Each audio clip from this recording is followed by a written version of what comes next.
Bueno, buenos días a todas y todos, ¿cómo les va? Bienvenidos a este encuentro sobre derechos humanos en el metaverso, nuevos desafíos para la libertad de expresión, un evento que organizamos con el Instituto Interamericano de Derechos Humanos y el CEL, el Centro de Estudios en Libertad de Expresión de la Universidad de Palermo. Yo soy Ramiro Álvarez Ugarte, soy investigador del CELE y subdirector desde hace poquito. Y nada, mis palabras introductorias son para darles la bienvenida y le paso la palabra a Eduardo.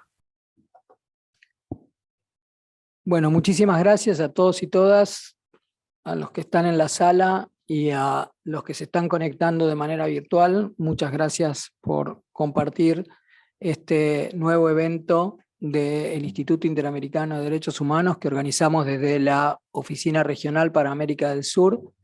Antes de entrar en lo que a todos nos interesa, que es escuchar a los y las panelistas, les quiero contar que este es un evento, un seminario, un webinario que es parte de una serie que estamos organizando desde el Instituto. El título de la serie es Derechos Humanos y Metaverso, y en cada uno de los eventos estamos entrando a reflexionar sobre los desafíos, intuiciones, cuestiones que tienen que ver con distintos derechos humanos. Hicimos el primer evento vinculado con los desafíos al derecho a la privacidad y a la protección de datos personales.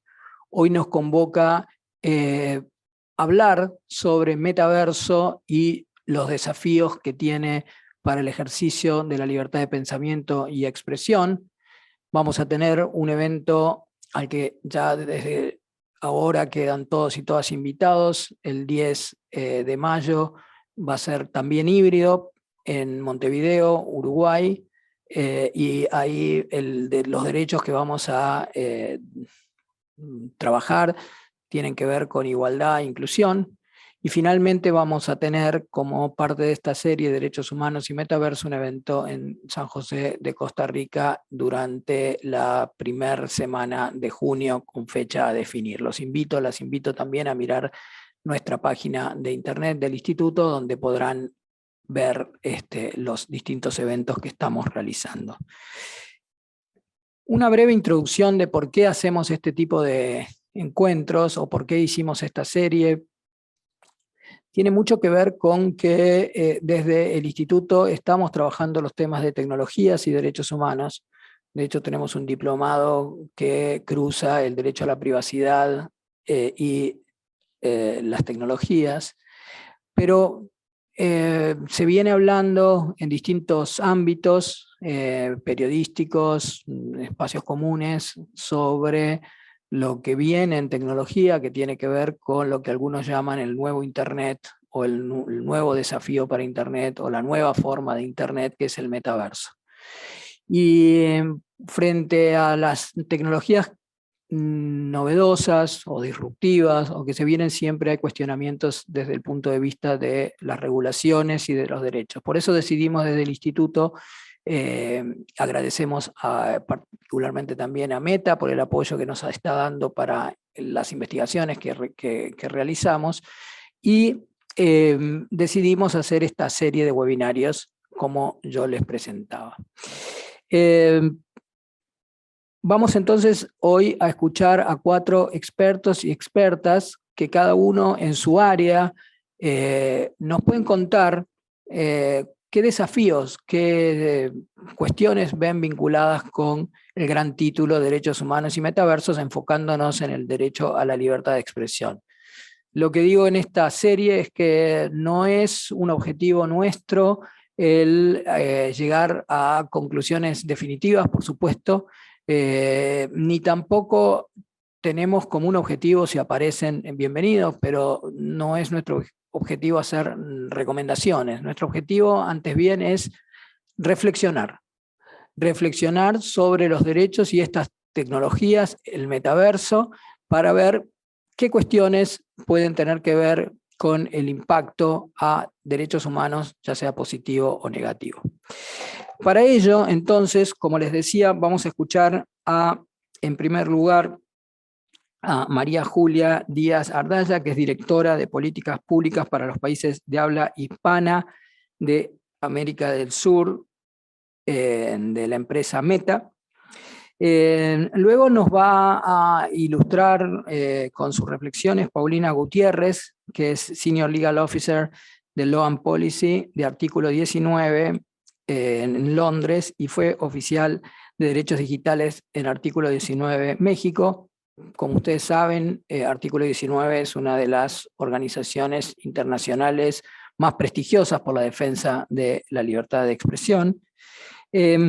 Luego queríamos ver cómo se ve esto desde la visión de un regulador en el sentido como es el Instituto Nacional de Acceso a la Información de México, y para eso lo hemos invitado y comparte el panel hoy Jonathan Mendoza. Jonathan, en verdad, su especialidad dentro del INAI es secretario de Protección de Datos. Sin embargo, hoy nos convoca el tema de libertad de expresión y Jonathan también es especialista en tecnologías y en ética digital y creemos que desde una óptica de regulador puede aportarnos. Y finalmente, queremos invitar, y lo hemos invitado a nuestras reflexiones, a Edison Lanza. Edison es conocido seguramente por muchas de ustedes, fue relator para la libertad de expresión de la Comisión Interamericana de Derechos Humanos, es especialista y experto en el derecho a la libertad de expresión y tecnologías también, en temas que se ha metido inclusive cuando era relator, y por supuesto es una de las personas que conoce muy bien los estándares interamericanos de protección a la libertad de expresión y por eso lo queremos escuchar en sus reflexiones sobre lo que vayamos hablando. Con lo cual, entonces, sin ánimo de extender más, le voy a pedir primero a María Julia que nos cuente desde la óptica de Meta qué es lo que entienden por metaverso, porque este es un tema clave para tratar de tener conceptualmente alguna claridad sobre lo que estamos hablando. No todos entienden lo mismo sobre lo que es el metaverso o sobre lo que va a ser el metaverso. ¿Qué es esta tecnología o esta suma de tecnologías? Sin nada mejor que tener a alguien del sector tecnológico que nos ilustre para luego tratar de reflexionar sobre impactos en derechos humanos. Así que, María Julia, si quieres, te escuchamos.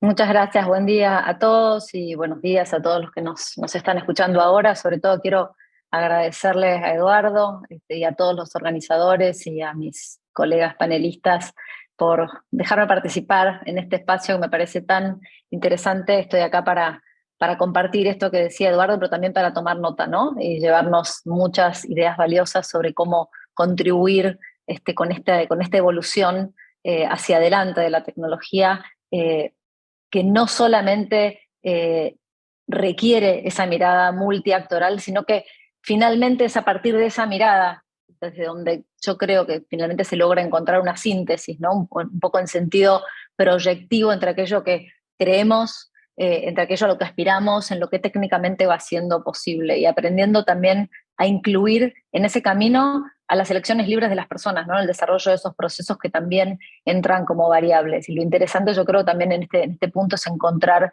hitos en ese camino de encuentro, esas miradas multiactorales para que la evolución de lo que vamos a hacer pueda adquirir estos aportes de manera efectiva y también de forma temprana, que creo que eso también es uno de los objetivos de nuestras acciones en este momento y de poder contribuir con investigaciones, con miradas nuevas, antes incluso de que podamos trabajar o transitar los caminos de desarrollo tecnológico.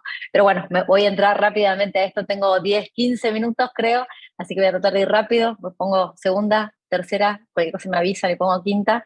Pero bueno, quería un poco primero, antes que nada, hablar sobre qué es el metaverso, ¿no? Y hay muchas definiciones, hay varios libros que tratan de definirlo, pero yo voy a repasar en algunas pocas pinceladas lo que nosotros destacamos de esta visión de tecnologías inmersivas, de tecnologías integradas, que es el metaverso. Y básicamente el metaverso para nosotros hoy en día es el sucesor del Internet que tenemos hoy, ¿no? Es el sucesor del Internet móvil y también es y puede ser la evolución de las conexiones sociales digitales de las personas, ¿no? En su dimensión de conexión entre unos y otros. Y en pocas palabras podríamos decir que el metaverso es un como un conjunto de espacios digitales que están interconectados, que nos permiten movernos entre ellos. Pero no se trata de algo que nos va a transportar a mundos en los que estemos aislados, sino que fundamentalmente lo que nos va a permitir es mejorar las experiencias de interacción que ya tenemos como personas en las distintas plataformas y tecnologías. La tecnología, por supuesto, antes que nada, al principio nos permitió escribir, después nos permitió hablar y luego nos permitió visualizarnos entre nosotros. Y el metaverso ahora tiene esta nueva cualidad de incluir las experiencias tridimensionales. Algunas son inmersivas, con headsets y dispositivos, pero lo cierto es que todo lo que tiene que ver con la realidad virtual es solamente uno de los puntos en el espectro de opciones, ¿no? Se entiende también que incluye el uso de avatars, el acceso a espacios del metaverso desde los teléfonos móviles que hoy ya tenemos, pasando, por ejemplo, por anteojos de realidad aumentada que puedan proyectar imágenes generadas por computadora en la misma realidad que nos rodea, enriqueciéndola. Y también, por supuesto, experiencias de realidad mixta, en donde se mezclan entornos virtuales y reales, con lo cual el universo que ya estamos viendo es amplio y seguramente habrá más puntos en ese espectro que se irán agregando con el tiempo. También es importante decir que el metaverso no va a ser el producto de una visión exclusiva, sino más que nada el producto de una visión colaborativa. No es un único producto como son las apps de Meta, Facebook, Instagram o WhatsApp. Tampoco es un sistema operativo como Windows, ni un hardware como por ejemplo puede ser el de Apple. De la misma forma que el Internet que tenemos hoy, el metaverso va a ser como una suerte de constelación de tecnologías, de plataformas, de productos, de experiencias, y por lo tanto no va a ser propiedad, ni va a estar construido, ni gestionado por una sola empresa o institución. Meta es uno solo, por más que hayamos cambiado el nombre y creamos mucho en esta visión, va a ser uno solo de los muchos actores que van a estar trabajando para desarrollarlos. Y ahí es muy importante aclarar que no podemos ser ni vamos a ser nosotros los que establezcamos las reglas sobre cómo funciona esto. Y creo que también vale una distinción importante, que es la que hay entre el ecosistema del metaverso amplio y los productos o plataformas que integran o que puedan integrar ese ecosistema en los que Meta va a tener un rol en alguno otro segmento. Y ese metaverso, por supuesto, va a involucrar empresas de muchos tamaños, grandes, chicas, también a creadores, a desarrolladores que van a jugar un rol importante en crear las plataformas, los mundos, las experiencias. Pero, por supuesto, también va a incluir a la sociedad civil y al sector público. También tiene que incluir a la mirada de expertos, como en este caso de muchas disciplinas, incluyendo, por supuesto, los derechos humanos. Y también va a haber un rol muy importante para creadores individuales y de usuarios también, que puedan expresar, que puedan co-crear, que puedan elegir y marcar un poco una dirección, mostrándonos, como decía antes, en sus interacciones y elecciones libres, cómo esas tecnologías pueden usarse para permitir experiencias que aún no nos habíamos imaginado y casos de uso que nos van a ir sorprendiendo con el tiempo y esperamos también trayendo soluciones importantes a nivel social, ¿no?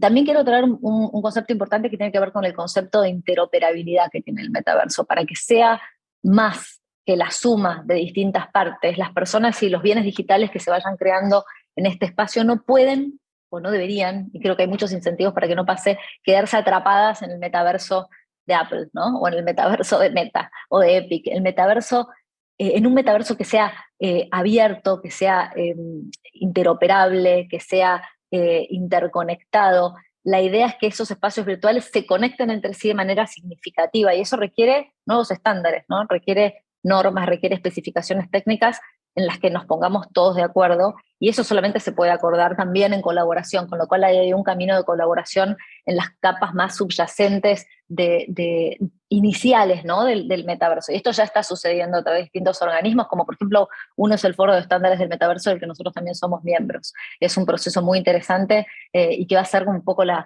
base fundacional de lo que se puede hacer en interoperabilidad. Ahora bien, desde el punto de vista de la temporalidad, es importante decir que estamos en la etapa inicial, ¿no? En la etapa equivalente a lo que fue el dial-up del metaverso, ¿no? Nosotros estamos escuchando el ruidito, y así como era muy difícil imaginar la Internet que tenemos hoy, con todas sus variantes, en la década del 90, cuando yo empecé a usar Internet en mi educación, es difícil comprender del todo lo que va a ser el metaverso dentro de una década, ¿no? Que ese es el lapso que nosotros estamos refiriendo como una fase de desarrollo inicial.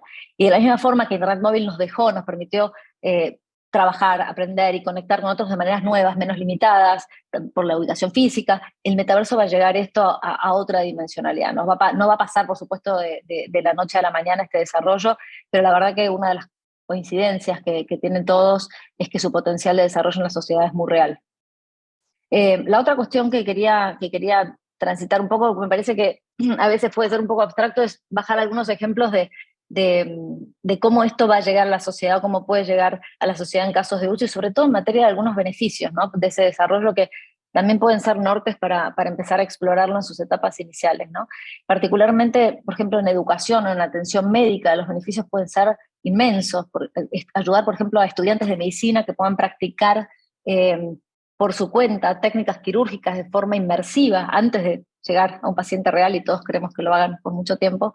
Por ejemplo, la tecnología háptica les va a permitir a los alumnos tener sensaciones físicas, tener, por ejemplo, la sensación de un tejido blando o la presión de un instrumento médico sobre el hueso, y esto puede ayudar a reducir riesgos en el quirófano, a acelerar procesos de conocimiento y aprendizaje. Y acá hago un asterisco que me parece importante hacer, que tiene que ver con lo público y lo privado, ¿no? Con esos espacios públicos y privados en ese metaverso, en donde la distinta naturaleza de interacción es importante recuperarla cuando vamos a hablar, por ejemplo, de potenciales intervenciones de contenido, ¿no? Ya sea a través de herramientas o de moderación específica de contenidos o de discurso. Pero quiero volver a los ejemplos, y no me quiero ir de la educación porque me parece que es interesante también, porque el metaverso, otra de las cosas que nos promete es hacer que el aprendizaje, no solamente esto de las prácticas médicas, sino el aprendizaje en sí mismo sea más activo. Vamos a poder aprender haciendo y no solamente absorbiendo información pasiva. Esto realmente puede ser una revolución en una estructura que la educación todavía tiene mucho camino que recuperar para incorporar prácticas que hoy ya tenemos. Creo que esto puede ser una contribución importante, aprender en 3D, darle vida a un modelo de arquitectura, a un momento de la historia, poder compartir con personas que no pueden moverse. Y por ejemplo, en el entorno de aprendizaje también no va a estar limitado por la ubicación geográfica, ¿no? O cualquiera de nosotros puede estar en Buenos Aires asistiendo a un seminario organizado por un profesor en Frankfurt, o una clase de México, ahora es temprano, creo que no sé si están en el colegio todavía, podría ser una excursión de un rato no solo a su ciudad, sino a Egipto, ¿no? A las pirámides. Imagínense a un ingeniero acá en Argentina colaborando con sus pares en la India, trabajando sobre un modelo, sobre un motor, un objeto común, como si estuvieran compartiendo un espacio, ¿no? Poder tener interacciones valiosas que mejoren ese proceso de aprendizaje y colaboración.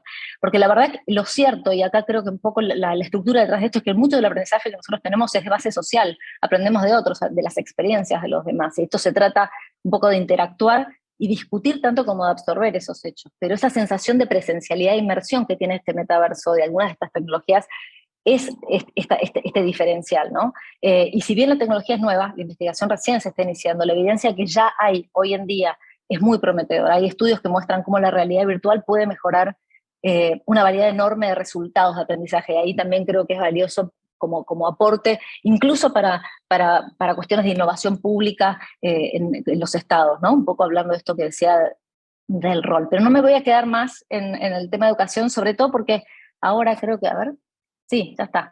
Ahora a las 10, exactamente ahora, recién, hicimos público y compartimos un essay de Nick Clegg, nuestro presidente global de Asuntos Públicos, sobre cómo el metaverso puede transformar la educación, así que no voy a decir más nada de esto y les voy a pegar en el chat el link a nuestro newsroom para que si quieren puedan verlo de primera mano antes de que nadie más lo reproduzca y puedan explorar el contenido y sobre todo los estudios que lo acompañan. Así que ahora en un segundito, a ver si no me distraigo, se los pego ya que hice el anuncio, no puedo no ponerlo, ¿no? Ahí va. Ahí estamos. Listo, completados, perdón por la pausa.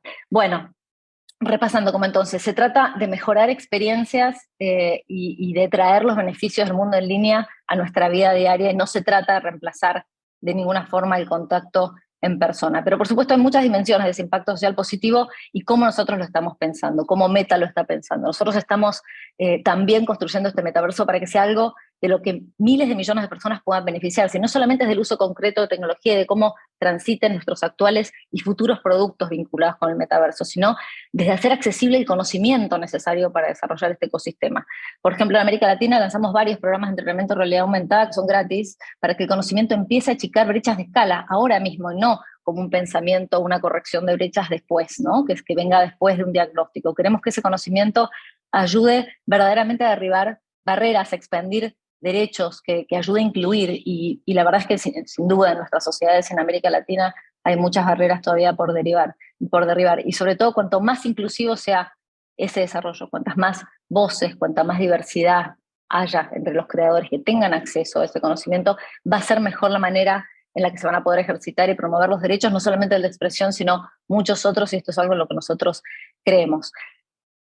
Muy importante, creo que voy a decir cuatro puntos más que tienen que ver con un poco los pilares, ¿no? de cómo estamos construyendo este metaverso, y algunas particularidades que me parece que pueden ser útiles para la conversación posterior, y que creo que tienen que ver un poco con nuestro enfoque de la innovación, ¿no? Con cuáles son algunos de esos pilares que hacen, por ejemplo, que sea importantísimo que el metaverso sea un espacio seguro, ¿no? Construir para las personas, construir un espacio seguro tanto para los que participen como para los que lo transiten y lo creen, va a requerir cooperación entre aplicaciones, entre plataformas, entre personas dentro de las mismas experiencias, porque la verdad es que las personas no van a querer pasar tiempo en experiencias del metaverso si no se sienten seguras, y esto hace a la misma sustentabilidad de nuestros productos. Les decía, 4 pilares. Los 4 pilares de nuestro enfoque de innovación son la privacidad, la seguridad y la integridad, la oportunidad económica, ¿no? Que esto puede generar, y también, por supuesto, la dimensión de la equidad, ¿no? Y de la inclusión. Así que voy a ir pasando muy rápido sobre esto, y después cualquier cosa podemos hablar un poco más. En relación con la privacidad, es una condición fundamental para construir el metaverso. La tecnología debería funcionar de una manera en donde la gente la sienta de manera natural, y las personas deberían tener el control de la privacidad de manera que esperen tenerlo en esos entornos inmersivos, ¿no? Y de nuevo, como decía recién, queremos que las personas se sientan seguras y cómodas al usar las tecnologías. Nuestra visión del metaverso se basa en esos principios de innovación responsable que la verdad hoy en día ya configuran un poco la lente desde donde se desarrollan esos nuevos productos. La base del diseño ya está incluido desde el diseño, esos principios de innovación.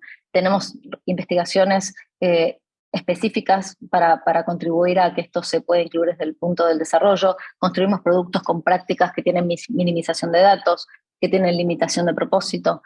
Ofrecemos controles de privacidad que sean simplificados y también significativos para las personas, para ponerlos a disposición y que sean de uso libre por parte de ellos. Y también, por supuesto, como les decía antes, está el tema de la seguridad, ¿no? Y la integridad.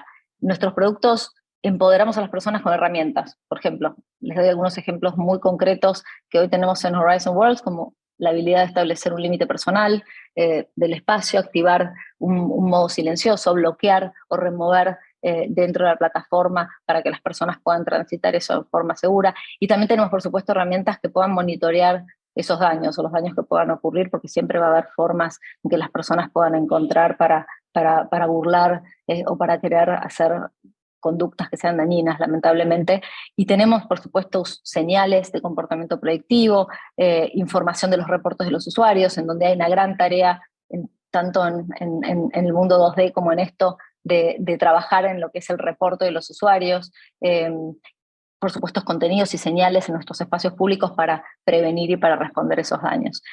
Y la verdad que en la medida que las experiencias inmersivas vayan evolucionando, el enfoque de gobernanza de estas experiencias va a tener que evolucionar también, y un poco esa es la idea de esta discusión. En la web de 2D, la expresión, si uno se pone a pensar en las distinciones entre el 2D y el metaverso, como para terminar de caracterizarlo, la expresión está en gran medida mediada por un texto que es estático y que es relativamente permanente. En cambio, en las tecnologías XR, de realidad extendida, realidad virtual y realidad aumentada, básicamente la expresión más frecuente se da a través de la gestualidad, del discurso efímero, de la conducta, y en ese sentido esas experiencias de presencialidad se van a sentir un poco más cerca de las experiencias del mundo real que las del mundo 2D, porque comparten similitudes en esto de lo efímero como algo predeterminado y de la experiencia inmersiva y presencial.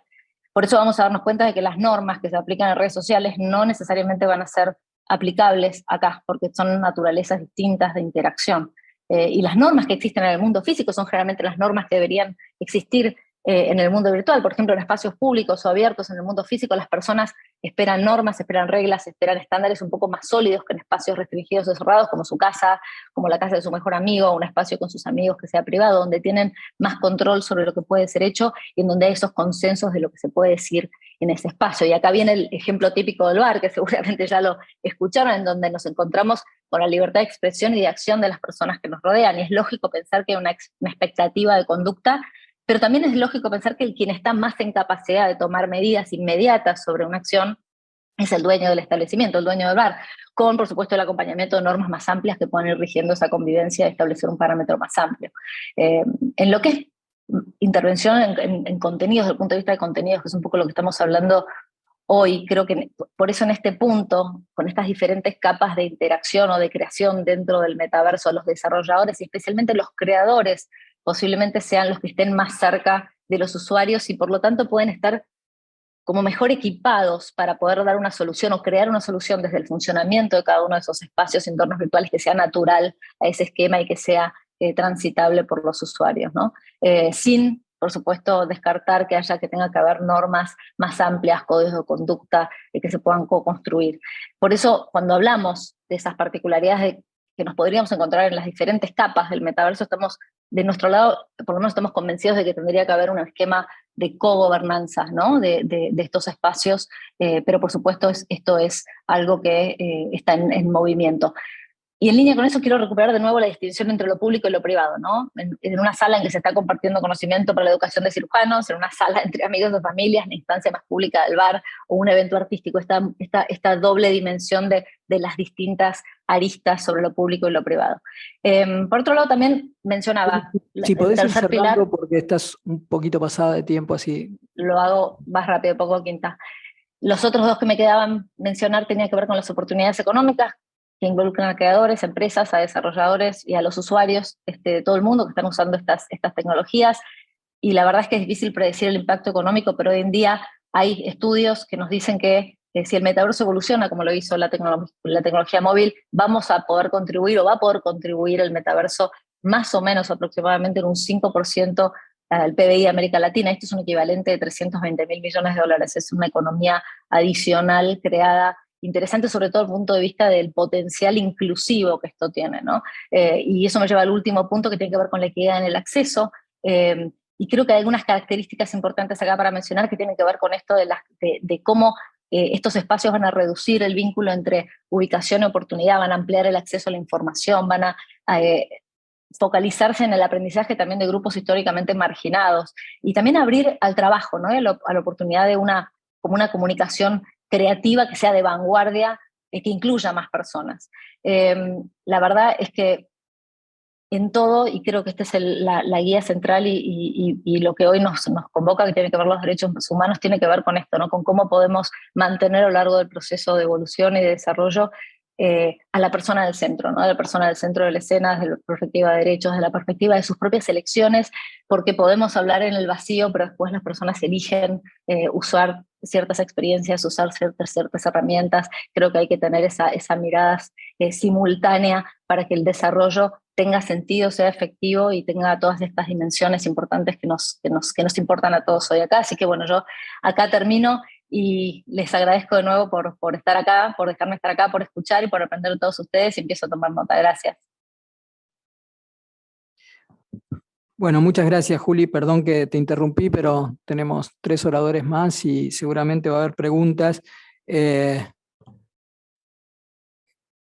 María Julia habló de muchas cosas, algunas muy rápido.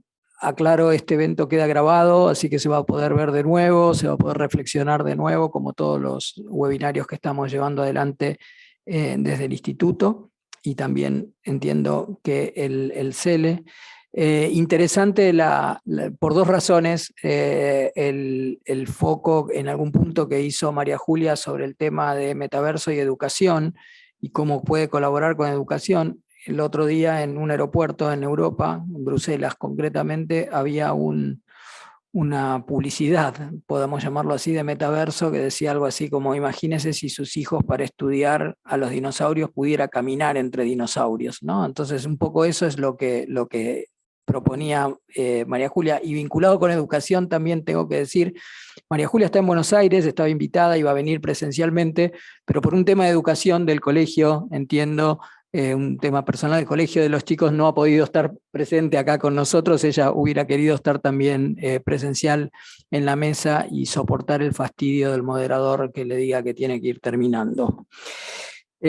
Paulina, hemos escuchado varias cosas. Te queremos escuchar a ti desde tu experiencia como defensora de la libertad de expresión y también experta en derechos digitales.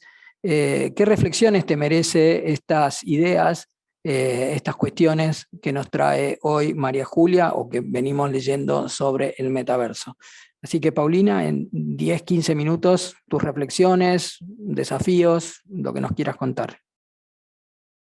Muchísimas gracias, Eduardo, Ramiro, gracias por la invitación.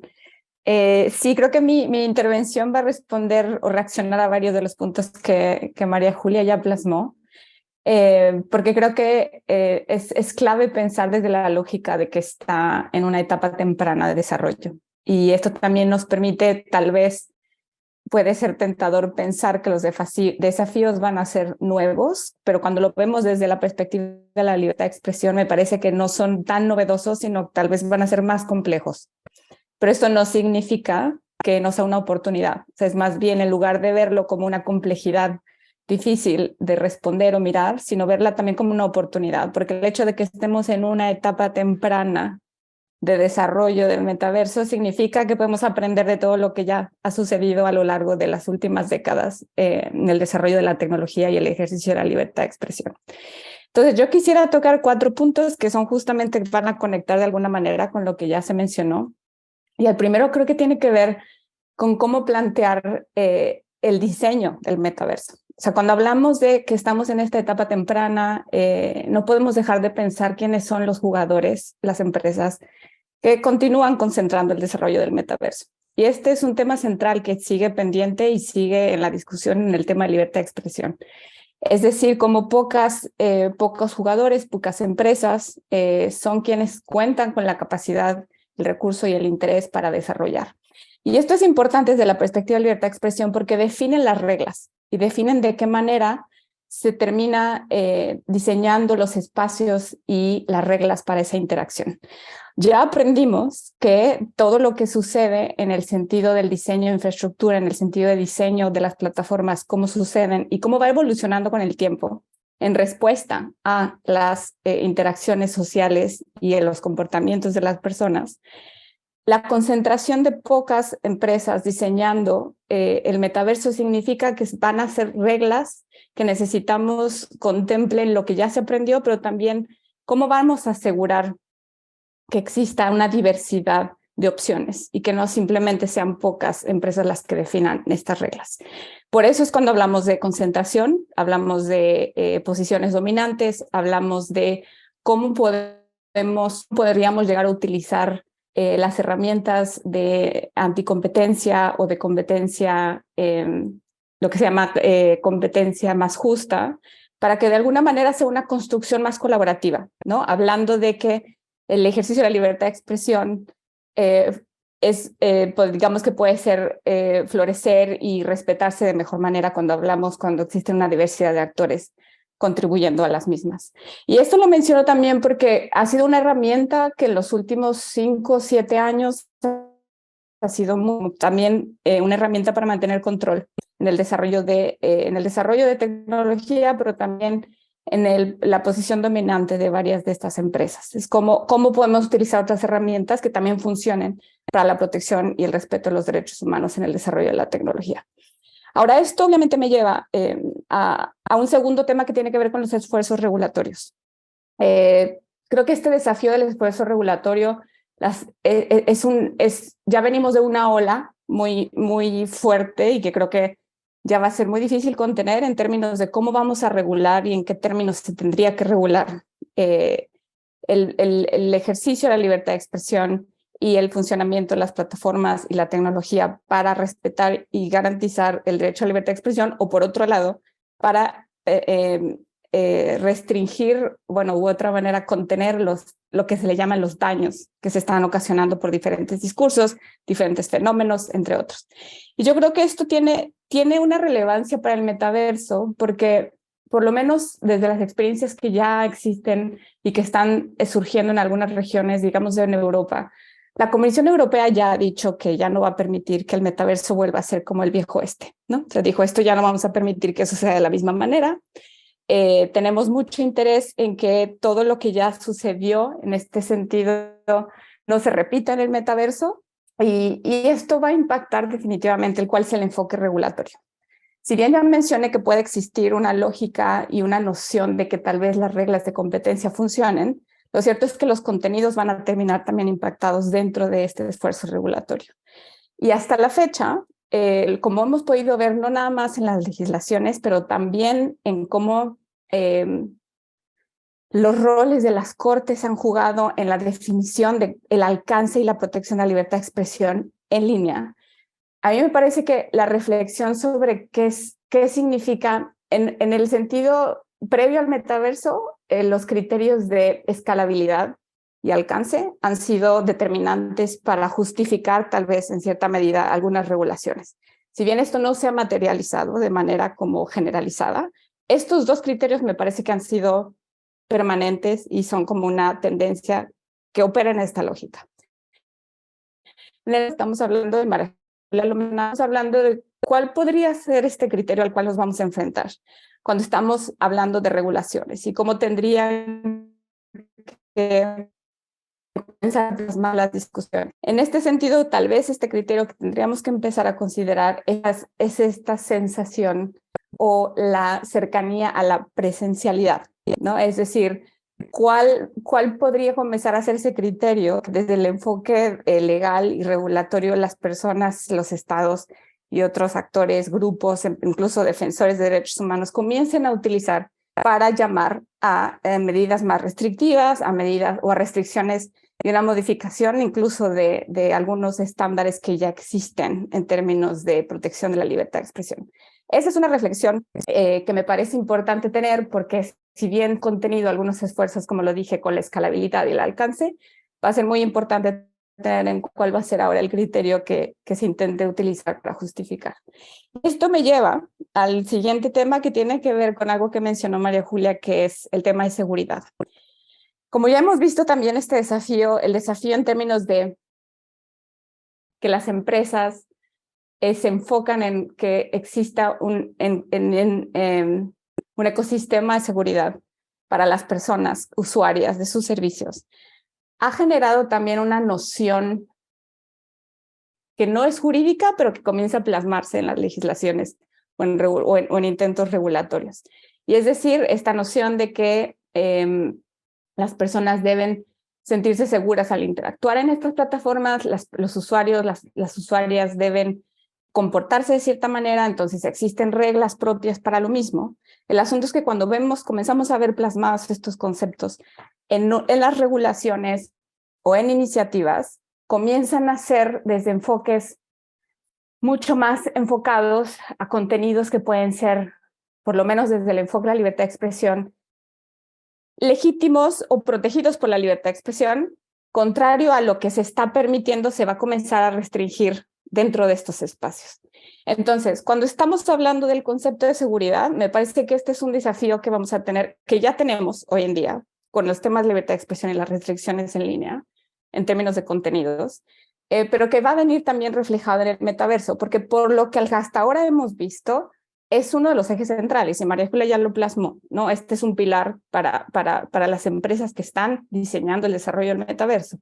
Entonces, sería importante retomar desde la perspectiva de la expresión, desde los estándares que existen, ¿cuáles son las reglas aplicables? O sea, en realidad creo que incluso desde el artículo 19 hemos insistido mucho que los estándares que existen son vigentes, son aplicables y son para cualquier desarrollo de enfoque de protección de los derechos humanos en Internet. Entonces, me parece que el desafío que vamos a enfrentar es uno que ya vivimos con la primera etapa del desarrollo de moderación de contenido, reglas comunitarias, restricciones en Internet, pero que lo vamos a ver ahora en el metaverso. Y aquí va a ser más la complejidad en cuanto, si estamos hablando de la distinción entre lo privado y el metaverso, me parece que el concepto, la noción de las implicaciones que tenga para cualquier tipo de reglas o regulaciones en términos de seguridad va a ser bastante importante. Y como último, creo que conectado con ese tema de seguridad, obviamente viene mucho más enfocado el aspecto de moderación, pero también cuando estamos hablando de circunstancias y casos de abuso, acoso, que hoy en día también ha sido, me parece que de las justificaciones o las narrativas más importantes para llamar a regulaciones de contenidos.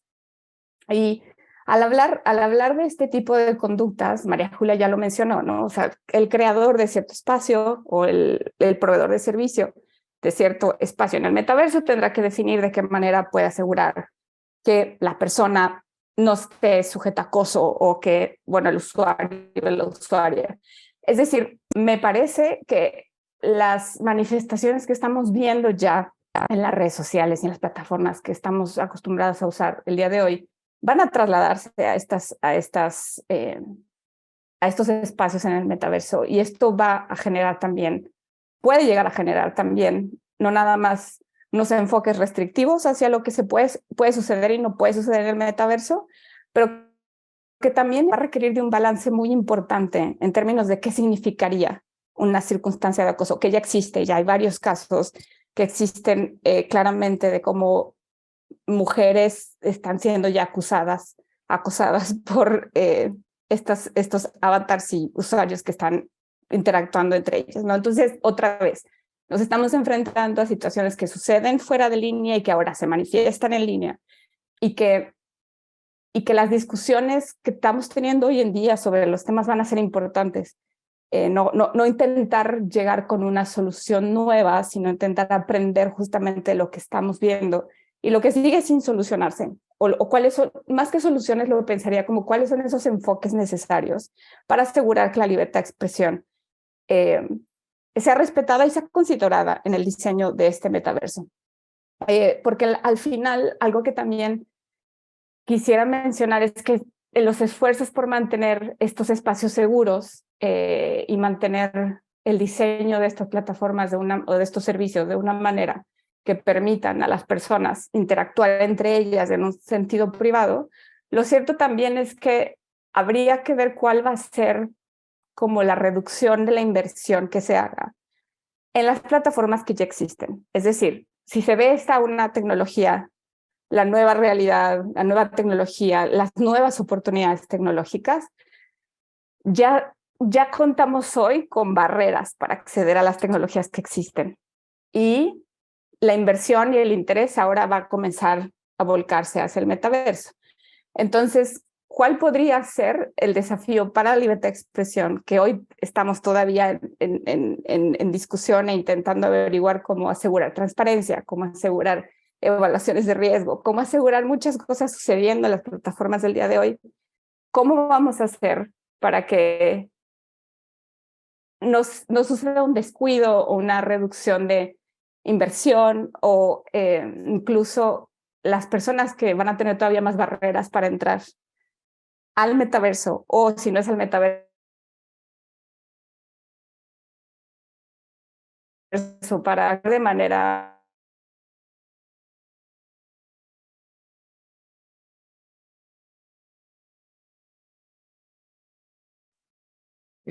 hay seguramente un problema de conexión de Paulina.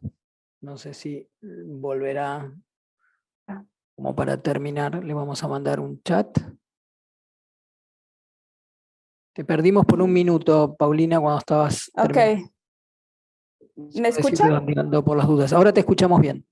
Ok, sí, terminé creo que sola en mi congelamiento de conectividad.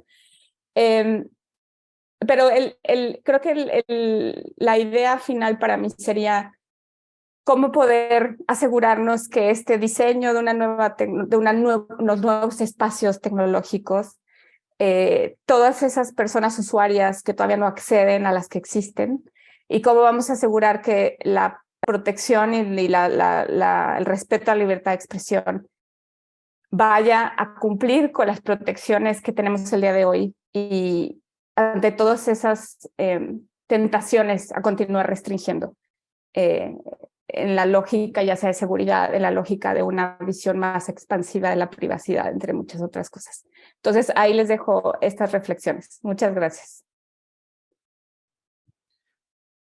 Bueno, muchas gracias, Paulina. De nuevo, tenemos muchas cuestiones, muchas ideas, muchas reflexiones.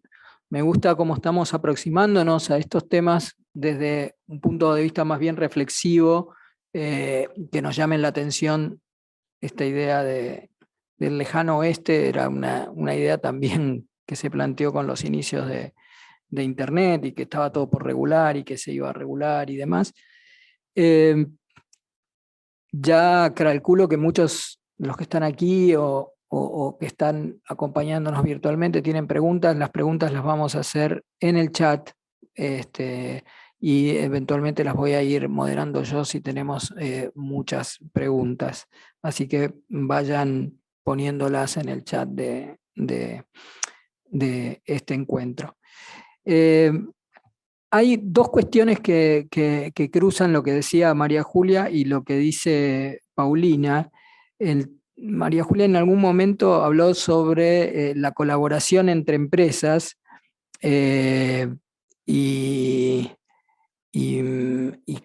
quiénes van a poner las reglas de juego de alguna manera. Y después Paulina, no estoy diciendo que se están confrontando las ideas, pero hablan las dos de una etapa temprana, y Paulina dijo unas palabras: esfuerzos regulatorios, en donde esfuerzos regulatorios tiene que tener alguna significación justamente para los reguladores. Y tenemos un representante de un regulador aquí, que es Jonathan. Así que queríamos escuchar, Jonathan, cuáles son tus visiones desde un regulador en estas cuestiones que estamos escuchando vinculadas a metaverso y libertad de expresión, o lo que nos quieras aportar también de acuerdo a tu experiencia. Así que adelante, Jonathan, te estamos escuchando con mucho interés. Muy buenos días, estimado Eduardo. Muchas gracias por la invitación. Por supuesto, es un gusto compartir panel con María Julia, con Paulina y con Edison. Interesante es este tema en todas las aristas, ¿no, Eduardo? Honestamente, porque, mira, hay una frase del secretario general de la ONU, de Antonio Guterres, que dice: la humanidad debe estar al centro de la evolución tecnológica. La tecnología no debe usar a las personas, nosotros debemos usar a la tecnología en beneficio de todas y todos, ¿no? Empezamos la conversación desde ahí y hagamos aproximaciones, si me permiten, después desde cuestiones de ética digital y cómo puede ir bajando esto a un esquema de derechos humanos. El metaverso, ok, está en construcción y aún no está terminado, ¿no? Está, digamos, armándose, por decirlo de una manera. Pero sí existen mundos virtuales, sí existen metagalaxias, como Minecraft o como Roblox, que actualmente ya tienen efectos en la vida de los usuarios. Usuarios que en muchos casos pertenecen a grupos vulnerables, ¿no? Como los menores de edad. Hay muchas definiciones de metaverso. No hay una... yo sí tengo una preferida, pero seguramente todos tenemos una forma distinta de conceptualizar el metaverso. Dicho sea de paso, no es una nueva tecnología, es una confluencia de tecnologías ya existentes, ¿no? Realidad virtual, realidad extendida, realidad aumentada, realidad mixta, avatars 3D, en fin, una serie de factores que se van conformando. A mí me gusta mucho la definición de Matthew Ball. Tiene un libro que se llama El metaverso y cómo revolucionará todo, ¿no? Y te va desglosando en el capítulo 3, estimado Eduardo, audiencia, cuáles son los elementos que tendría que tener el metaverso para estar, digamos, conformado. Y déjenme, necesariamente hago esta lectura para poder ir derivando, pero te dice Matthew Ball: Tiene que ser una red masiva e interoperable de mundos virtuales 3D renderizados en tiempo real que pueden ser experimentados de forma sincrónica y persistente por un número efectivamente ilimitado de usuarios con un sentido de presencia individual y con continuidad de datos como identidad, historia, derechos, objetos, comunicaciones y pagos. O sea, todos estos elementos se van desglosando en este libro. Y por supuesto que lo primero que puedes pensar es en temas como ancho de banda o baja latencia para que sea posible todo esto. Decía María Julia que por supuesto Meta tiene una visión del metaverso, pero que ellos no son el metaverso, ¿no? Y es una de las confusiones que hay al aproximarnos socialmente a este tema. Porque es un término que está en tendencia, ¿no? Que está en los discursos de todos los actores relevantes que hay en servicios digitales. Hay una conversación muy abierta y abstracta en torno al metaverso. Y ahí me meto un poco con una frase que tiene Martin Buxton, que es un especialista en economía y con enfoque a salud. Siempre parecería muy pronto para evaluar una tecnología hasta que ya es demasiado tarde. O sea, hasta que ya está inmersa en la sociedad. Es un poco lo que nos pasó con Internet y que eventualmente con el metaverso podría suceder también. Lo decía muy claramente Paulina, para mí yo lo entendí con mucha claridad. No estamos hablando de problemáticas nuevas necesariamente, sino de cuestiones que pueden ser más complejas en función de la tecnología de la que estamos hablando ahora o de esta confluencia de tecnologías. Seguramente Stephenson, cuando en Snow Crash habló por primera vez de metaverso en 1992 y era ficción, pensaba en algo muy parecido a lo que nos está pasando en la realidad. Y si eso lo ves desde una óptica o una aproximación metaética o con un constructivismo ético, como lo dice Carlos Santiago Nino, seguramente nos daremos cuenta entre todos que hay una problemática. Ya vimos que el uso de tecnología tiene consecuencias. No es que esté prohibido o sea malo. Y eso recuerda mucho el debate entre Ronald Dworkin y Jeremy Waldron, ¿no? Hablando de regular un poco lo que decías tú entre la visión de María Julia y lo que comenta Paulina. ¿La regulación es la solución o la construcción de una solución ética respecto de cuál va a ser nuestro comportamiento en estos ecosistemas digitales? Creo que es lo que estamos buscando con estas mesas, con estos foros, poder debatir cómo se solucionan las cosas, porque hay una tendencia sobre regular. Tenemos una tendencia en Latinoamérica, a mí me parece, o por lo menos en México lo puedo decir, a tratar de solucionar siempre los problemas con regulación, siendo que las normas, muchas de ellas son neutrales, aplican a aspectos físicos y digitales. Lo que es dinámica son las interpretaciones de las autoridades en torno a estas problemáticas. Nos encanta hablar del uso masivo e indiscriminado de tecnología, pero ¿cómo nos aproximamos a las soluciones? Eduardo, muy amablemente, me sacó de mi área de confort porque sí tengo desde hace algunos años un enfoque más hacia privacidad, pero acá estamos hablando de derechos humanos y no quiero tocar el tema de gobernanza de datos personales, pero hablemoslo más en global, o sea, en una complementariedad de derechos humanos en ecosistemas digitales. ¿Quiénes son los actores que tienen que intervenir para aportar hacia la solución? Las evaluaciones de impacto éticas, en términos de la recomendación de UNESCO que firmaron, creo que fueron 192 países, entre ellos México, hace algunos meses, es una de las soluciones o las alternativas. Evaluar las tecnologías, no a posteriori, sino en el camino. Esa es la gran oportunidad que tenemos el día de hoy. Es algo que no pasó con Internet. Si volteamos hacia Europa y hablamos de libertad de expresión, ahí está más restringido el tema y más normado, ¿no? Como lo diría Dworkin. Si volteamos hacia América, nos podemos dar cuenta que en términos del sistema interamericano de derechos humanos, las restricciones nunca pueden ser previas, sino son posteriores. No sé si estas ideas Eduardo, sirven o aportan a la conversación en un sentido de confianza hacia el usuario. Transparencia y explicabilidad son dos principios éticos digitales que aportan mucho a esa conversación.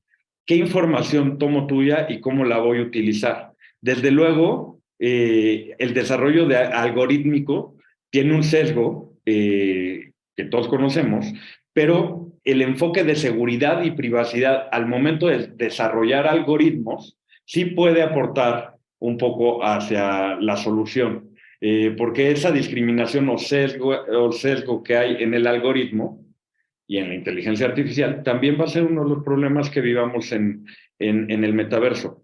No sé si es una visión a 5 o a 10 años, no sé cuándo será interoperable el metaverso, cuándo podremos reducir los temas de brecha digital, que también comentaba Paulina, porque el acceso a tecnología no lo tiene toda la población. Y comprar unas gafas virtuales, que también es una de las visiones que son erróneas, ¿no? Yo necesito unas gafas virtuales para poder estar en el metaverso. Eso no es cierto. Es una de las posibilidades para tener una experiencia con realidad virtual, pero no necesariamente es la única forma de interactuar. También lo puedes hacer con realidad aumentada en 2D, a través de un dispositivo móvil. O sea, son muchas las aristas y también las problemáticas a resolver, que otra vez no son nuevas, pero son más complejas. ¿Por qué? Porque la tecnología, la innovación es constante, porque el desarrollo tecnológico no va a parar. Y un ejemplo muy claro de esto es ChatGPT, ¿no? Hablando de acceso a la información. ¿Cómo procesa ese chatbot toda la información? ¿Es aprendizaje con información veraz o solamente toma todo lo que hay en Internet y da un punto de vista en función de eso? Ya incluso, y Elon Musk fue parte de esa declaración, quien pide que paren con el tema de ChatGPT hasta ver cuáles van a ser las consecuencias o los efectos hacia las sociedades. La tecnología y la innovación no va a parar. Quien tiene que modificar la forma de ver las cosas son todos los actores, sociedad civil, academia, industria, y empezando por las autoridades. Las autoridades no pueden seguir pensando o no podemos seguir pensando que las cosas se solucionan únicamente con regulación. En Latinoamérica también había un esfuerzo que respeto pero no comparto por tratar de incorporar el tema de derechos digitales en distintos países. Por ahí hay un tema de una carta de derechos de la persona digital que surgió en México. Las autoridades iberoamericanas a nivel ya de estados acaban de emitir un pronunciamiento también. Perdón, pero son derechos que no están socializados en nuestra región y que no está consolidada una cultura en torno a ellos. Entonces, cuando tratamos de hacer estos esfuerzos de soft law o de declaraciones y manifestaciones sin que vengan acompañadas de toda una estrategia de política pública y de socializar los derechos, eso, lejos de ayudar, confunde más. ¿A quién confunde más? Al usuario, a la sociedad, y entonces el ejercicio de derechos tiene incentivos perversos, porque la verdad de las cosas es que creo que nos falta un poco de orden. Y esto que están haciendo me parece muy productivo porque aporta mucho a la conversación. Hasta ahí me quedo, Eduardo, quedo atento a las preguntas que pudiera haber al respecto y creo que fui disciplinado y no toqué temas de privacidad, lo cual me apasiona muchísimo y en otra oportunidad lo haré con mucho gusto. Desde ya, Jonathan, muchas gracias también por el uso de tu tiempo. Algunas cuestiones me parecen muy interesantes que nos dice Jonathan, que trabaja en uno de los órganos de regulación más importantes que tenemos en Latinoamérica, que es el INAI, el Instituto Nacional de Acceso a la Información. Bueno, no creamos que con la regulación vamos a hacer todo, que necesitamos también de los otros actores. Me parece muy importante y también en concordancia con algunas de las cosas que venimos escuchando. mencionó muy rápido, y para los que no están en tema, dos libros que creo que para los que les interese, las que les interese son fundamentales. Uno es el libro de Matthew Ball sobre metaverso, búsquenlo. Y el otro es un libro de ciencia ficción, a los que les gusta la ciencia ficción, el libro de Neil Stephenson, Snow Crash. Ese es un libro que se escribió en los 90 y cuando lo leemos hoy nos parecen algunas cosas normales, pero pensar que alguien se imaginaba todo eso en los años 90 es realmente muy interesante, y a mí siempre me lleva a la reflexión de Julio Verne, ¿no? Que también se imaginó un montón de cosas en un momento en el que esas cosas no existían y después terminaron existiendo, como la ciencia ficción muchas veces nos marca caminos hacia lugares que después dejan de ser ciencia ficción. Un tema que no puedo dejar pasar es que cuando Jonathan comienza dice, bueno, esto de alguna manera ya está, y menciona Roblox y Minecraft, que son juegos en los cuales de hace rato que están desarrollados y que se usan y que de alguna manera se empiezan a ver como parte de esta discusión del metaverso, pero que no es el metaverso de acuerdo a lo que en su momento y al principio nos explicaba también, no solo la definición de Matthew Ball, sino también lo que nos explicaba María Julia, es decir, es una parte. En uno de nuestros webinars trajimos también a alguien de la industria de los juegos para que nos explique los desafíos que tenían respecto a los derechos humanos, y es algo que tenemos que atender y entender. Insistió mucho también Jonathan que esto no era nuevo, que teníamos que ver cómo aplicábamos muchas de las cosas que tenemos, y nadie mejor que Edison Lanza, que conoce muy bien los estándares interamericanos en materia de libertad de expresión, para contarnos cómo está viendo esta discusión. Él, desde lo que él ha trabajado muy bien cuando era relator, de los estándares que se fueron realizando desde hace décadas en materia de la protección a la libertad de expresión, y ahora en este nuevo desafío que tenemos con estas tecnologías que las estamos englobando en lo que hoy estamos trabajando como metaverso. Así que Edison, nos va a interesar mucho escuchar tu visión ya como un experto en estándares en libertad de expresión en el sistema interamericano particularmente. Adelante, Edison. Bueno, gracias Eduardo y buenos días para todas y todos. La verdad que bien interesante y bueno, mientras escuchaba las reflexiones de quienes me precedieron, también pensaba en esto, ¿no? De tan nuevo que es esto, nos remite a ideas viejas, y ahí nombraban a Julio Verne, a Matthew Ball, en fin, yo me acordaba de McLuhan que decía, el mensaje es el medio.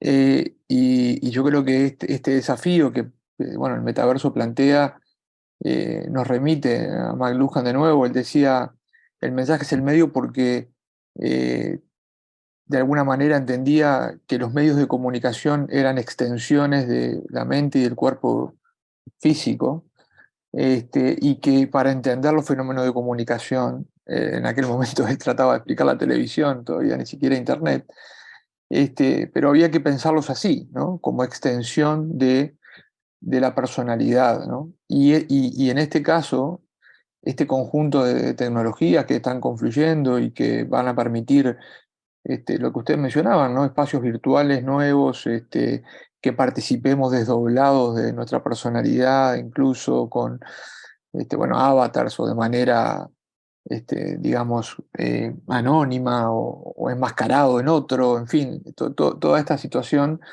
me remite mucho a él, pero bueno, esto más desde el punto de vista filosófico, y comparto muchas de las apreciaciones en ese sentido, ¿no? Es decir, tratar de volver a poner los derechos humanos en el centro de la resolución de estos desafíos, volver a pensar en la posibilidad bueno, de posibles daños desde el diseño de estas cuestiones, en fin, estos aspectos éticos y filosóficos que comparto.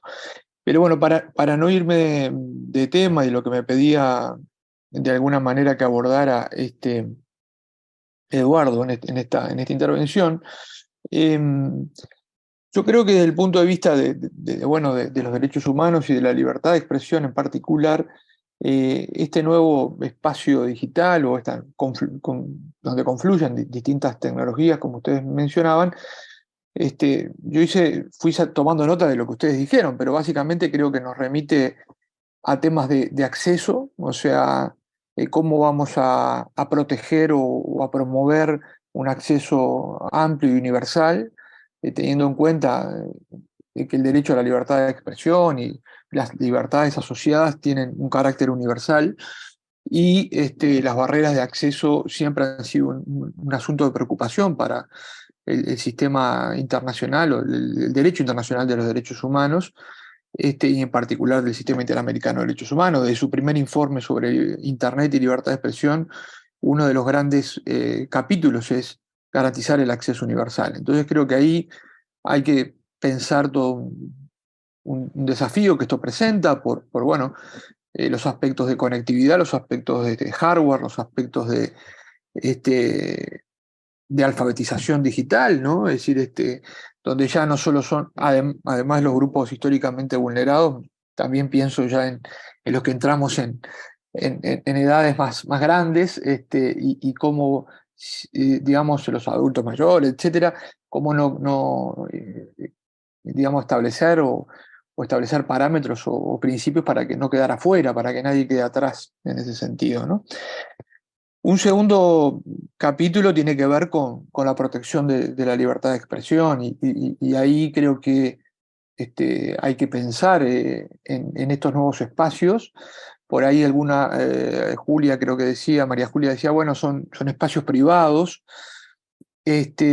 Paulina decía, bueno, pero si se puede efectivamente ejercer la libertad de expresión, me imagino que va a haber foros virtuales, me imagino que va a haber campañas políticas en el metaverso, donde los políticos nos inviten a ver el futuro allí, o en fin, o a recorrer obras que luego veremos si se hacen o no, si hay corrupción o no en las obras que se hagan, pero supongo que vamos a tener ese tipo de innovaciones, porque siempre la política, digamos, abrevó los primeros políticos que hicieron uso de la radio sacaron una ventaja, de las redes sociales también, en fin, más allá luego de los posibles abusos. Entonces, ahí me parece interesante poder pensar, hoy no lo vamos a resolver en 5 minutos, pero bueno, la definición del artículo 13 y 19, ¿no? Es decir, esa definición de la libertad de expresión es un derecho que no puede limitarse por razones de fronteras. En este caso, yo digo, se aplica igual porque esta es una frontera digital y por lo tanto los principios históricos o los principios que protegen este derecho deberían también aplicarse en estos espacios, ¿no? Pero allí va a haber, sin duda, en el tema de la protección de la libertad de expresión, bueno, los discursos protegidos, etcétera, y la interacción de distintos actores, porque ya en Internet esto pasaba, que nosotros decíamos, bueno, como relatores, son espacios públicos mediados por actores privados, ¿no?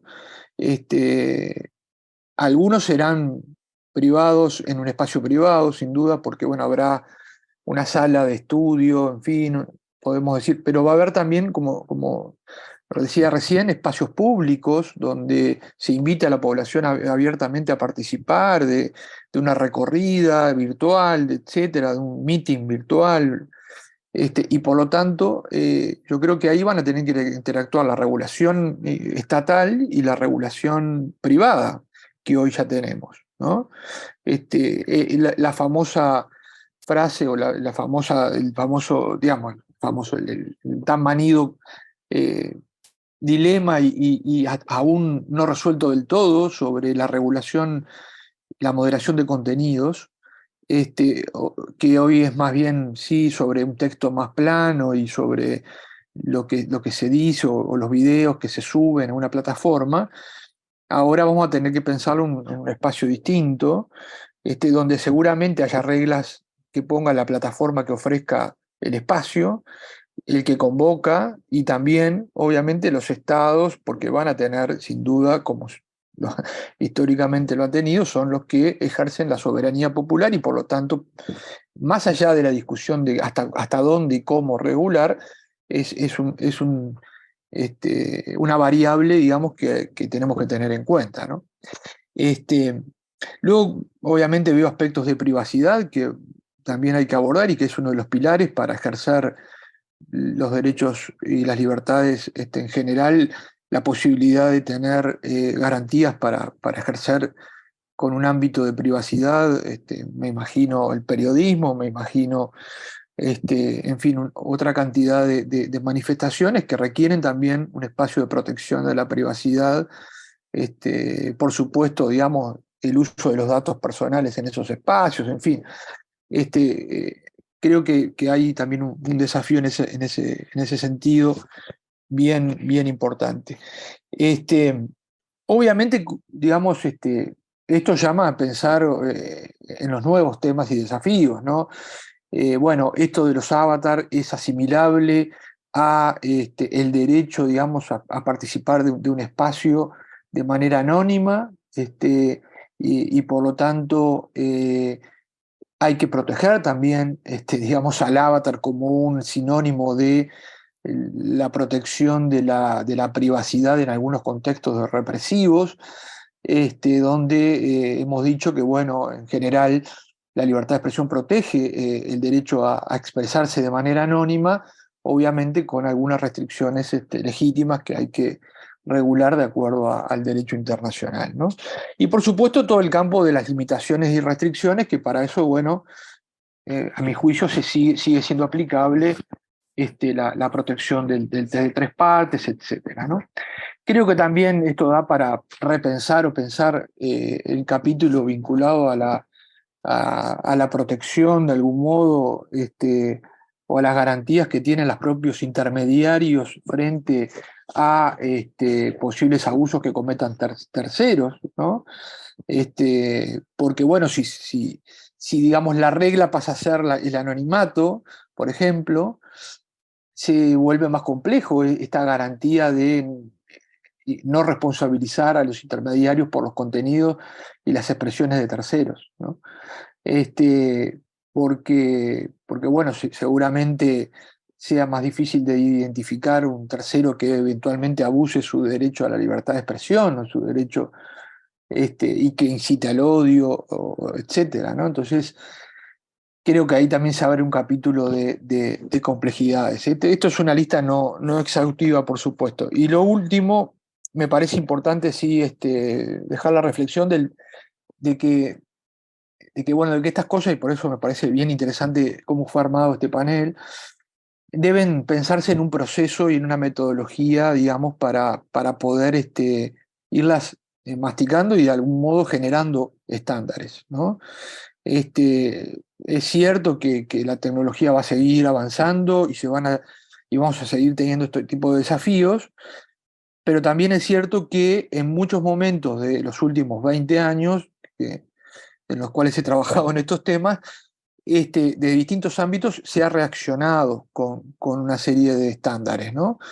Los primeros estándares sobre Internet y libertad de expresión, desde que Eduardo fue relator, y no quiero decir cuándo fue relator, porque nos tenemos que remitir a muchos años atrás, pero desde Eduardo, pasando me recuerdo a Catalina, y también a relatores de Naciones Unidas, que establecieron algunos estándares para aplicar el derecho a la libertad de expresión al espacio de Internet. Y si bien esos estándares no resolvieron todo el asunto, fueron muy útiles para proteger en mayor medida este derecho en un espacio que se definió como muy propicio para el ejercicio de la libertad de expresión. Luego, más acá en el tiempo, mientras que yo fui relator, disculpas por la autorreferencia, pero participé en dos procesos que me parecieron bien interesantes al respecto. Uno, en el año 2017, la confección de una declaración conjunta por parte de los relatores de libertad de expresión de todos los sistemas de protección de derechos humanos, vinculado a, lo tengo por aquí para refrescar la memoria, declaración conjunta sobre libertad de expresión, noticias falsas, desinformación y propaganda. Y si ustedes se fijan en esa declaración, fue en el año 2017, ya pasaron casi 6 años, y hoy si bien el tema de la desinformación es, digamos, reiterado y está bastante trillado de alguna manera y abordado, en aquel momento, 2017, fue en sus comienzos, ¿no? Que el fenómeno, digamos, había sido aplicado masivamente por primera vez en la elección de Estados Unidos, en el Brexit y demás. Y bueno, se supo reaccionar, yo creo, a tiempo. Esa declaración conjunta, yo creo que fue, ya tenemos como 22 declaraciones conjuntas y hay algunas que si uno mira, ya como yo más como académico que como relator, si uno mira, hay algunas que fueron hitos importantes, ¿no? Que después se repiten en otros instrumentos, que se han transformado en derecho interno, en fin. Yo creo que hay algún estudio por ahí académico que resalta el valor de estas declaraciones y cómo se van transformando en normas de derecho internacional y también de derecho interno o soluciones.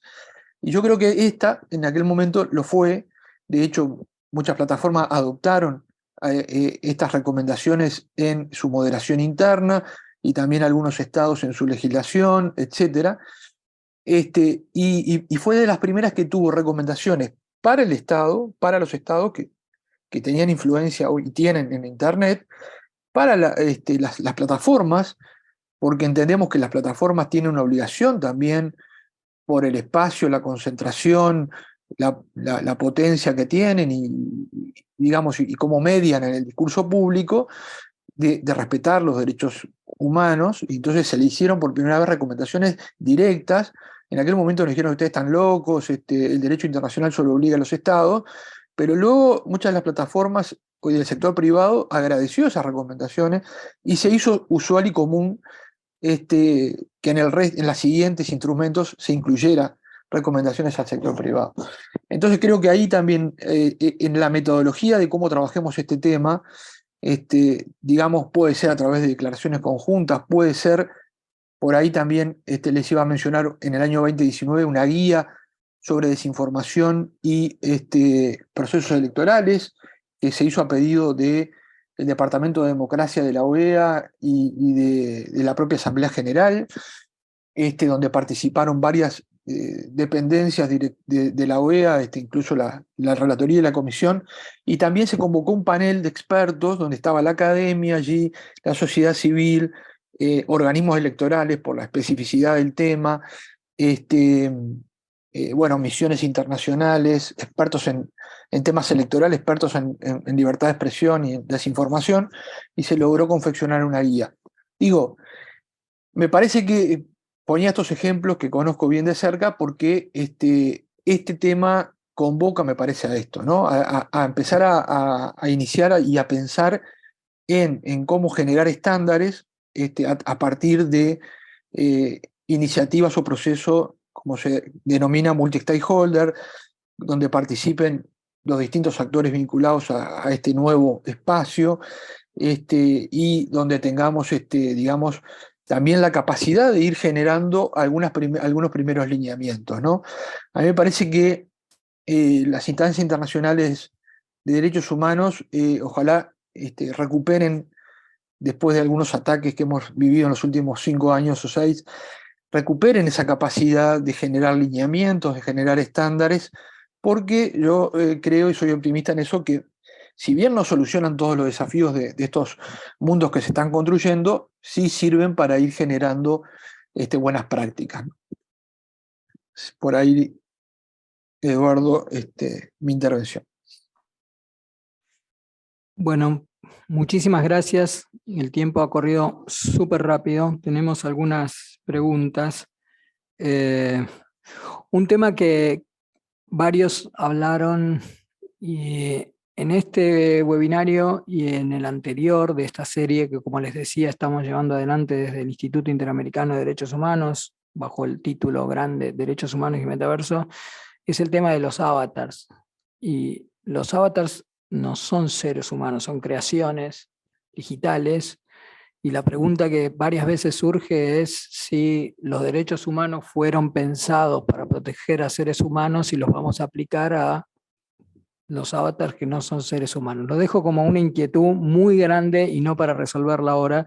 Quiero pasar a 4 preguntas. Tal vez hubo más, pido disculpas, pero por el tiempo no vamos a poder atender todas. Y voy a hacer, de estas preguntas las voy a dividir una a cada uno de nuestros y nuestras panelistas, que por supuesto les pido brevedad en la respuesta, y si quieren hacer algún comentario también breve sobre lo que hemos escuchado de los copanelistas, bienvenido sea. Como decía María Julia al principio, muchos estamos aquí para aprender, creo que todos estamos para aprender, así que aquí van algunas de las preguntas. En el mismo orden en el que hablaron, hay una pregunta referida a verificación del respeto a la libertad de expresión. La pregunta es, ¿cómo verificar el respeto al ejercicio de la libertad de expresión en el metaverso? Y eso me gustaría preguntárselo a María Julia, para que nos cuente desde un punto de vista de cómo lo ve ella, sobre todo desde aspectos tecnológicos o desde aspectos de las propias políticas de la empresa. Luego me gustaría consultar a Paulina, que es experta y que viene de la sociedad civil. Hay una pregunta vinculada a si habrá posibilidad de demandar indemnizaciones en los estados por la omisión a la protección a la libertad de expresión en el metaverso. ¿Cómo ves, Paulina, la posibilidad, y tal vez Edison al final quiera decir algo también, de que existan casos ante tribunales internacionales de derechos humanos? Para Jonathan, que se quedó con ganas de hablar del tema de privacidad, que es el que más le apasiona y lo sé, hay una pregunta interesante y que también les pido brevedad a mi querido colega Jonathan, que es de qué manera se garantizar una suerte de equilibrio entre la privacidad de los usuarios y la libertad de expresión en el metaverso. Creo que Edison algo nos adelantó sobre el tema del anonimato en el Internet, la posibilidad de expresiones anónimas y demás. Creo que me parece interesante escuchar alguna reflexión de tu parte, Jonathan, y de manera breve en la medida de lo posible. Y por último, Edison, todos hablamos de que estamos en el comienzo, que tal vez hay una oportunidad, dado que estamos en el comienzo del desarrollo de estas tecnologías y demás, y la pregunta tiene que ver cómo aprovechar esta oportunidad histórica para hacer prevalecer el interés de las regulaciones éticas y jurídicas sobre líneas fundamentales de respeto y promoción de la cultura democrática y dignidad humana universal. Es una pregunta muy amplia, Edison, pero lo que podríamos resumirla en cómo podemos hacer respetar estos estándares, algunos de los cuales vos hablaste en este nuevo uso de la tecnología. Les pediría entonces, sí, empezando por María Julia, la referencia a la pregunta, si quieren comentar algo más, para ya ir caminando hacia el cierre de este webinario. Y insisto en la brevedad, por favor. María Julia.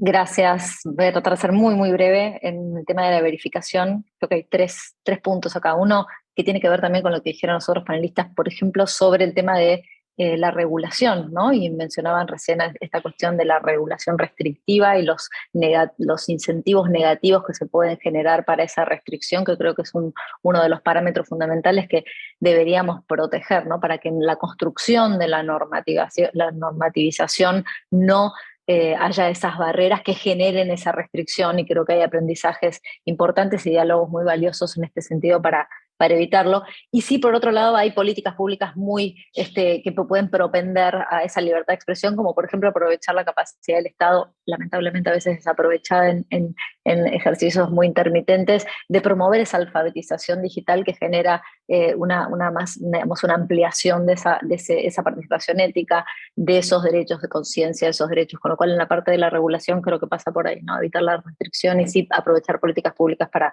expandir esos derechos. Y desde el punto de vista de verificar dentro mismo de las plataformas, por supuesto, esto que voy a decir es un ejercicio en el aire basado en potencialidades y pensando en este dial-up moment del proceso, y en la distinción entre lo que hoy hay como normas de contenido y lo que va a haber más adelante, ¿no? Que creo que ahí hay un gran abismo de diferencia. Y ahí creo que hay soluciones que tienen que ver con un enfoque basado en sistemas, en cómo se puede solucionar o abordar la escala de la masividad del contenido desde un sistema que pueda abordar complejidades y restricciones a la libertad de expresión que provienen de los abusos, ¿no? Como por ejemplo el discurso de odio, y esos abusos cómo restringen el derecho de otros de expresarse o de llegar a esas plataformas desde el punto de vista del acceso al conocimiento y de la libertad de expresarse en esos entornos. Creo que ahí hay mucho recuperados de los sistemas que hoy en día son mucho más capaces de abordar problemáticas así que antes dependían más del reporte, ¿no? Y después la tercera cosa que quería decir es el tema de los procesos de apelación, y creo que el hecho que existan como instrumentos, como herramientas dentro de las plataformas, como buenas prácticas que pueden manifestarse en estándares, en buenas prácticas transversales, en códigos de prácticas de las industrias de distintas actores, desarrolladores, creadores, creo que es algo muy positivo. Y tenemos el ejemplo del Oversight Board, y creo que ahí hay este Consejo Asesor de Contenido, que es un buen ejemplo acerca de cómo se pueden no solamente crear estándares y crear lineamientos, sino también organismos operadores independientes que puedan guiarnos en ese desarrollo que no va a ser estático y que puedan ir guiando esa discusión, no más allá de los procesos responsables y multiactorales, también en la construcción de normas comunitarias propias de los espacios. María Julia, les cuento que estas preguntas están viniendo de distintos lugares de América Latina, así que estamos conectados con muchos países distintos en América Latina, en buena hora sea. Paulina.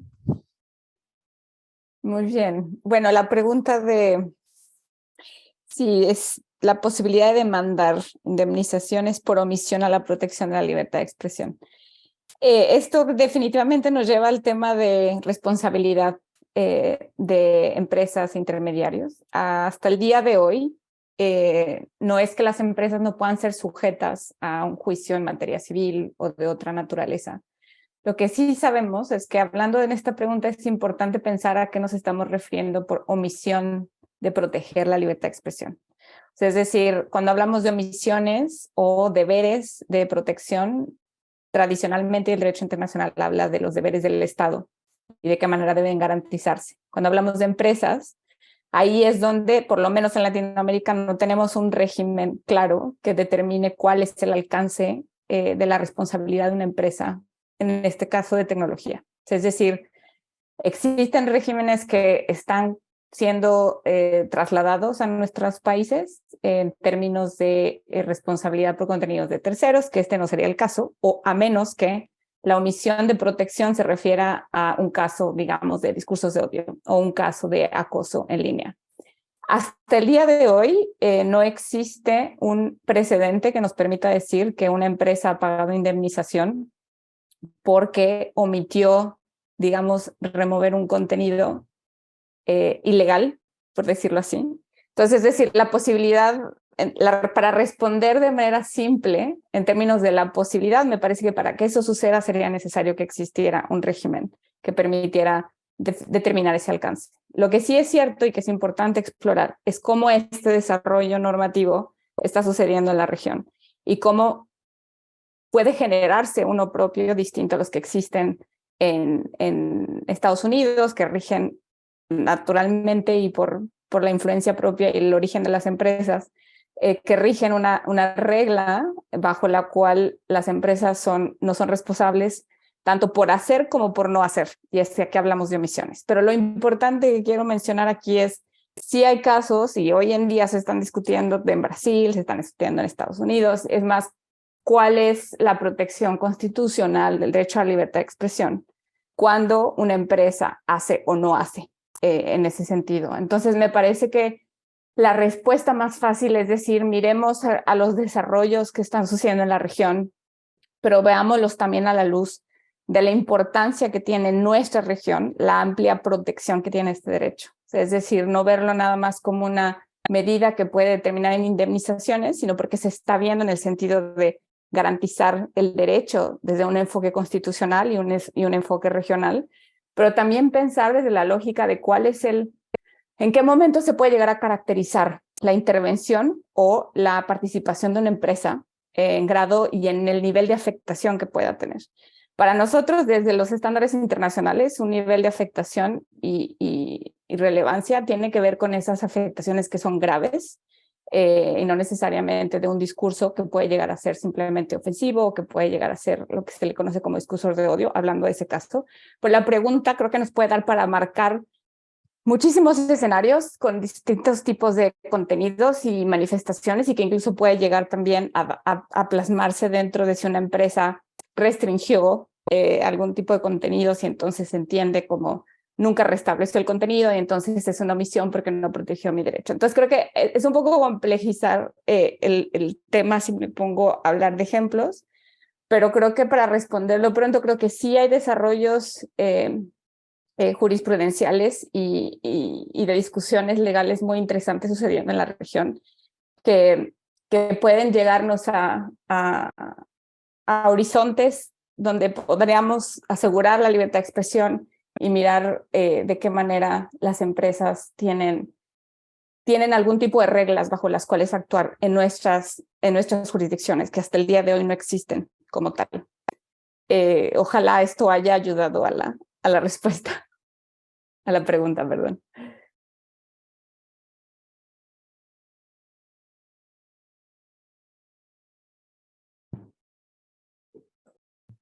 Creo que ahora sí me escuchan. Para complementar, muchas gracias, Paulina. Sin duda ha respondido, creo, la pregunta. El tema de empresas y derechos humanos y posibles vulneraciones de derechos humanos por parte de empresas, yo les llamaría a los que les interesa el tema a leer una sentencia de la Corte Interamericana de Derechos Humanos contra Perú, que acaba de salir. No tiene que ver ni con privacidad ni con libertad de expresión, tiene que ver con discriminación. Una empresa que discriminó en un puesto de trabajo a una persona por su orientación sexual.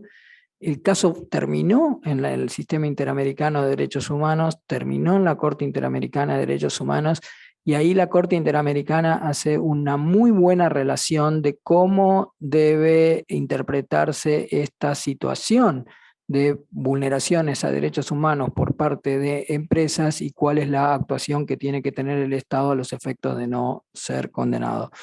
Repito, no tiene que ver con estos temas, pero sí tiene que ver con la línea general que nos planteaba Paulina y el desarrollo jurisprudencial que se está llevando adelante.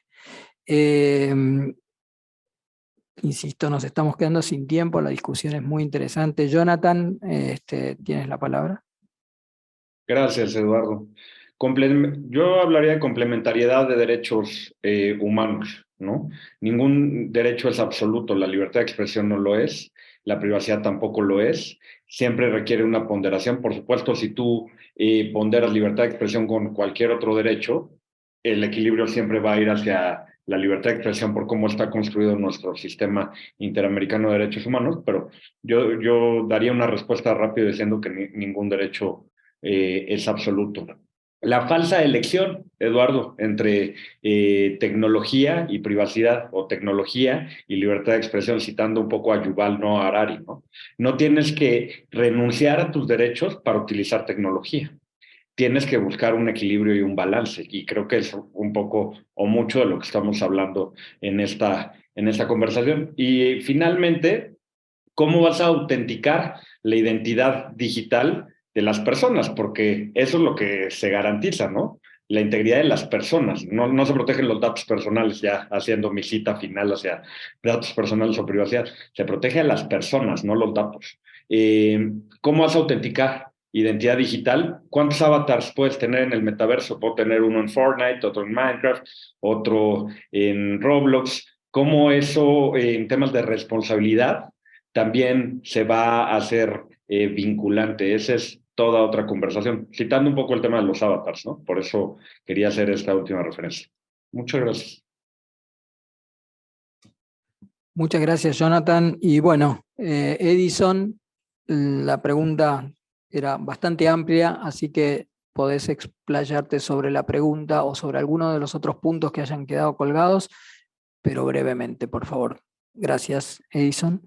Bueno, sí, yo creo que la pregunta refería a cómo, digamos, implementar o hacer valer estos valores, digamos, de universalidad, de protección del discurso democrático, de la función que cumple la libertad de expresión, tanto en materia individual como social, en estos nuevos espacios, ¿no? Y bueno, yo lo decía rápido en mi intervención, creo que además de pensar las cuestiones sustantivas que acá se han planteado, desafíos sustantivos y estándares particulares o específicos, también hay que pensar en los procesos, en cómo hacerlo.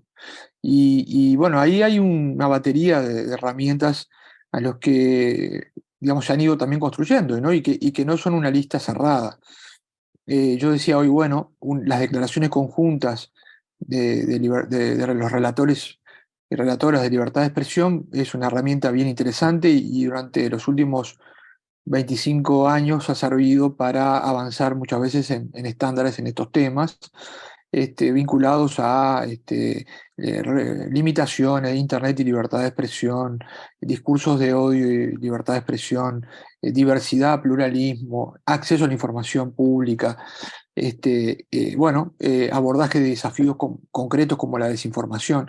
Entonces, ¿por qué no una declaración conjunta referida a libertad de expresión y metaverso o espacios de este tipo? Esa podría ser una manera de avanzar. Otra manera siempre tiene que ver con el litigio. Se estuvo abordando en las recientes intervenciones. Bueno, digamos, hay países en América Latina que tienen cortes con una tradición de abordar muchos de los desafíos de la libertad de expresión novedosos y establecer decisiones que tienen un impacto, digamos, más allá de la decisión misma, ¿no? Creo que todos coincidiremos, por ejemplo, bueno, la Corte de México, la Suprema Corte de Argentina, ¿no? En el caso reciente ahora de Negri, pero en el caso Belén, de responsabilidad de intermediarios allá a principios de siglo, que tuvo un impacto muy, digamos, extensivo en materia de limitar la responsabilidad de los intermediarios, en fin, la Corte Constitucional de Colombia. Entonces, también se puede pensar en litigio estratégico para hacer valer el goce y el disfrute y la protección de estos derechos en estos nuevos espacios, ¿no? Obviamente, los espacios multi-stakeholder me parece que son de rigor en este momento del desarrollo tecnológico, porque ninguna persona por sí sola, ni siquiera un pensador, ni siquiera los relatores por sí solos, o comisionados o jueces de la Corte Interamericana, pueden resolver estos desafíos que relacionan, ¿no? La ética, los derechos humanos y el uso de la tecnología, digamos, por sí solos. Entonces hay que recurrir a espacios, me parece, de construcción colectiva, para resolver muchos de estos problemas. Ejemplos también hay muchos, hay que ver el ámbito, el organismo que lo convoque, etcétera. Recientemente UNESCO, por ejemplo, aprobó una declaración global, vinculada a la moderación de contenidos, con principios que abrevan en mucho de lo que se había venido construyendo en la última década. Por lo tanto, creo que hay distintos ámbitos y habrá que estudiar en cuál impulsar una solución, ¿no? Y por supuesto está la soberanía de los estados, que va a seguir jugando un papel importante, y de los congresos en su capacidad de regular alguno, todo en parte, algunos de estos aspectos. Y tampoco lo podemos menospreciar, más allá de las posiciones filosóficas previas, como hoy se decía, bueno, lo arreglamos esto con regulación o mejor dejamos que camine y luego vemos cómo se acomodan las cosas. Y hay distintas tradiciones. Creo que recién Jonathan mencionaba en Europa, donde bueno, hay mucha más regulación que en América Latina o que en Estados Unidos sobre muchos de estos aspectos vinculados a la tecnología, y esa es una tradición, y en Estados Unidos hay otra vinculada, bueno, a decisiones más de carácter judicial, y en América Latina a veces hacemos un mix de ambas tradiciones. Entonces, ahí también habrá que prestar atención, siempre obviamente prestando mucha atención a cómo se aplican los principios, porque la amenaza autoritaria es algo que uno siempre tiene que tener presente, más en estos tiempos, y la posibilidad de que, sobre todo, digamos, cuando los estados o los congresos comienzan a legislar sin estándares previos, se incurra o se pueda exceder de los límites a las restricciones establecidas por el derecho internacional, pueden estar presentes o puede haber malas sentencias judiciales de la misma manera, o malas decisiones o malas declaraciones. Entonces, creo que también siempre ninguno de estos instrumentos está exento, digamos, de hacer el respectivo control de daños.